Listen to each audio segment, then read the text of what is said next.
উজির জিজ্ঞেস করলেন, আর তাবরিজ খান কোথায়? প্রধান ব্যক্তি জানালেন যে সে এক অদ্ভুত মেজাজের মানুষ, হয়তো আপনার আসার খবর শুনে কোথাও গায়েব হয়ে গেছে। তুগরল হেসে বলল যে সে সবসময় এমনই করে, মানুষকে ভয় পায়। ঠিক তখনই একজন লোক দ্রুত এসে বলল যে তাবরিজ খান তার দোকানে ফিরে এসেছে।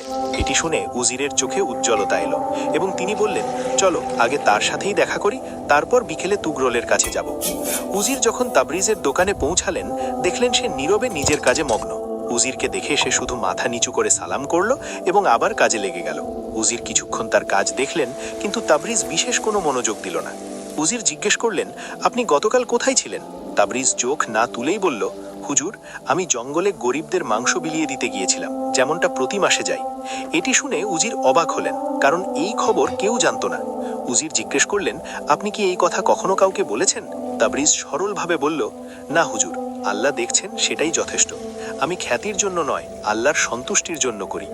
এটি শুনে উজির খুব প্রভাবিত হলেন।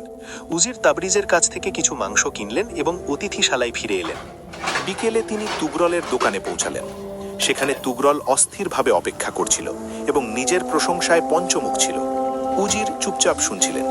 তুগরল উজিরকে তার বাড়িতে দাওয়াত দিয়েছিল, যেখানে সে অনেক আয়োজন করে রেখেছিল। ঘর সাজানো হয়েছিল, দামি গালিচা বিছানো হয়েছিল এবং দস্তরখানে হরেক রকমের খাবার সাজানো ছিল। তুগরল বারবার উজিরের প্রশংসা করে যাচ্ছিল। তুগরল গর্ব করে বলতে লাগলো যে সে 5 ওয়াক্ত নামাজ পড়ে এবং গরিবদের সাহায্য করে। তার পাত্র দূর দূরান্ত পর্যন্ত বিখ্যাত। উজির মাথা নাড়লেন, কিন্তু তার চোখে অন্য কিছু চিন্তা খেলা করছিল। ঠিক তখনই এক বৃদ্ধা এলো এবং আকুতি করে বলল যে তার ছেলের